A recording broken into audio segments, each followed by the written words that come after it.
अगली खबर का रुख करेंगे। स्विमिंग पूल, नदी या बारिश के पानी में मस्ती करना किससे अच्छा नहीं लगता, लेकिन क्या इसी पानी की एक बूंद अगर आपकी सांस लेते वक्त नाक में चली जाए तो ये जानलेवा भी साबित हो सकती है। हम आपको डरा नहीं रहे, बस आपको सचेत कर रहे हैं, क्योंकि पानी में छुपा ये अदृश्य कातिल आपकी जान ले सकता है। हम बात कर रहे हैं उस जीव की जो आसान भाषा में कहें तो दिमाग खा जाता है। केरल राज्य की एक घटना है। दिमाग खाने वाला अमीबा ने अपनी दहशत फैला रखी है। इस सूक्ष्म जीव का नाम नाइग्लेरिया फोलेरी है और अब तक इस संक्रमण से 19 लोगों की मौत हो चुकी है और 70 से ज्यादा मामले आ चुके हैं। सबसे ज्यादा मामले इसी महीने सितंबर में सामने आ रहे हैं। हालांकि पिछले साल भी इसकी घटनाएं काफी सामने आ रही थी, लेकिन सितंबर के महीने में अब ये ज्यादा संक्रमित हो रहा है और इसके ज्यादा मामले सामने आ रहे हैं। इससे संक्रमित होने वालों में 3 महीने का बच्चा हो या 91 साल का बुजुर्ग हो, ये सब मरीज शामिल हैं। क्या है ये संक्रमण, क्या है इसके लक्षण और क्या कोई बचाव का तरीका है इस दिमाग खाने वाले अमीबा से? आइए ग्राफिक्स के जरिए आपको बताते हैं कि इस जानलेवा अमीबा से आप अलर्ट हो जाइए, क्योंकि केरल में आ चुका है ये नया स्वास्थ्य संकट। और कह रहे हैं आसान भाषा में, ये जो सूक्ष्म जीव है यह अमीबा है और ये दिमाग खा सकता है। बुखार जो नॉर्मल बुखार हो सकता है वो किस तरीके से जानलेवा हो सकता है, ये कहीं ना कहीं ये अमीबा जो है वो दिमाग खाने वाला अमीबा कहा जा रहा है। और अब तक विभिन्न जिलों से कुल 70 मामले सामने आ चुके हैं। केरल राज्य के अलग अलग जिलों से 70 से ज्यादा मामले सामने आ चुके हैं। वहीं मौत के आंकड़े की बात करें तो 19 मौतें अभी तक हो चुकी हैं। और अगर बात करें कोझिकोड जिले की, केरल के कोझिकोड जिले में, तो सामने आए हैं यहाँ से सबसे ज्यादा मामले। और मामलों में प्रभावित वालों की उम्र 3 महीने से लेकर 91 वर्ष तक की है, यानी नवजात बच्चों से लेकर बुजुर्गों तक ये कहीं ना कहीं अमीबा जानलेवा साबित हो रहा है उनके लिए। कोझिकोड मेडिकल कॉलेज और जिला अस्पताल इस समय अलर्ट मोड पर है। राज्य सरकार भी अलर्ट मोड पर है। तमाम निर्देश यहाँ जारी किए जा रहे हैं। केरल में फिर सामने आ रहे हैं PAM के ये नए मामले।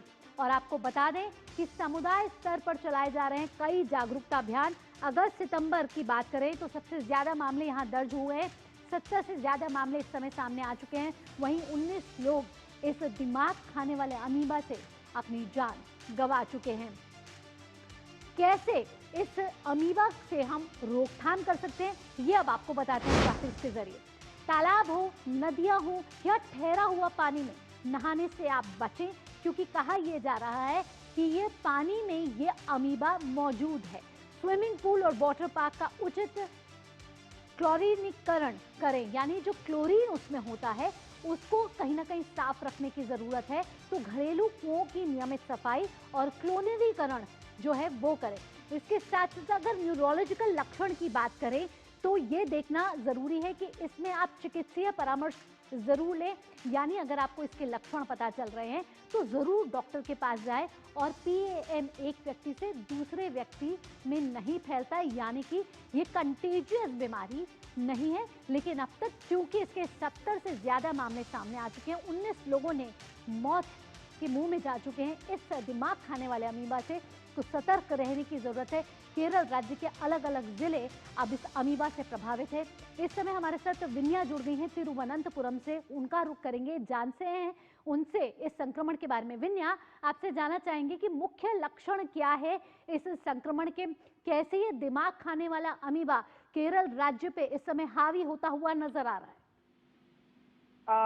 इसका भी हाई फीवर होता जाता है और उल्टी, और उसके जो साथ साथ जैसे हमें वायरल फीवर में जो लक्षण होता है ये सब होता है, ये सब बोल के लोग अस्पताल में आ जाता है। ये जब फीवर होता है ये बहुत हाई फीवर हो जाता है। फिर अभी इसकी संक्रमण की वजह से जब फीवर का रिपोर्ट पहले मिलेगा, जो अस्पताल में इसका टेस्टिंग हो जाता है, फिर देखते हैं कि अमीबिक या एन्सेफेलाइटिस है क्या और उसका कारण कुछ है। तो अभी ना 19 लोगों का मृत्यु वो कंफर्म कर दिया है और 66 लोग अभी इलाज में है। कि केरला में 14 डिस्ट्रिक्ट है, इसमें 13 डिस्ट्रिक्टों में ये रिपोर्ट हो गया है, बस एक छोड़ के। इसमें सबसे ज्यादा रिपोर्ट हो गया है कोझिकोड कैलिकट में। वहाँ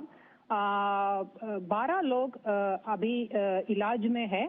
और अभी सरकार की तौर से ये बोला गया है कि किसी का स्थिति के इमरजेंसी में नहीं है, सब इलाज तो चल रहे और अच्छी से उनका क्या उसका रिजल्ट मिल भी रहे।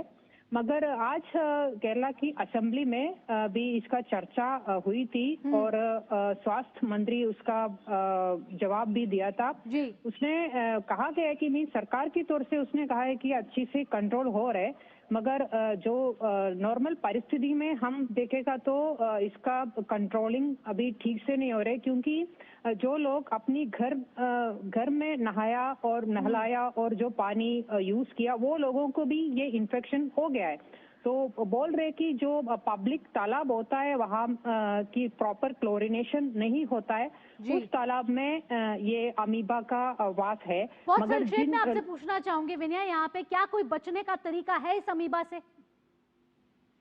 ये बचने का तरीका ये है कि जो नॉर्मल पब्लिक जो तालाब ये सब होता है, उस पानी का उपयोग नहीं करना है।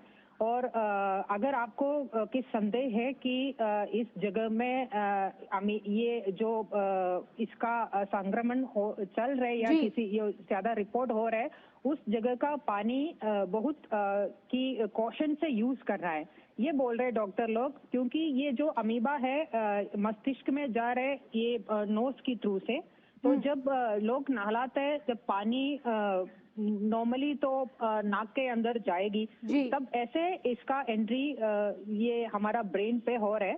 तो एक बार इसने एंट्री किया तो फिर उसमें कोई उपाय नहीं होता है। तो इसलिए मैक्सिमम यानी एक बार अमीबा आपके नाक से दिमाग में चला गया और आपको ये अमीबा अफेक्ट कर गया तो आपकी जान जाना तय है। यस डेफिनेटली, मगर इसका इलाज भी है, बहुत सारे लोगों को चलिए इसका इलाज भी है। हालांकि केरला की सरकार ये कह रही है कि अभी ये हेल्थ इमरजेंसी नहीं है, तमाम सतर्कता यहाँ बढ़ती जा रही है, लेकिन लगातार ये भी देखा जा रहा है कि मामले यहाँ बढ़ते हुए नजर आ रहे हैं। फिलहाल विनय, तमाम जानकारियों के साथ आपका बहुत बहुत धन्यवाद।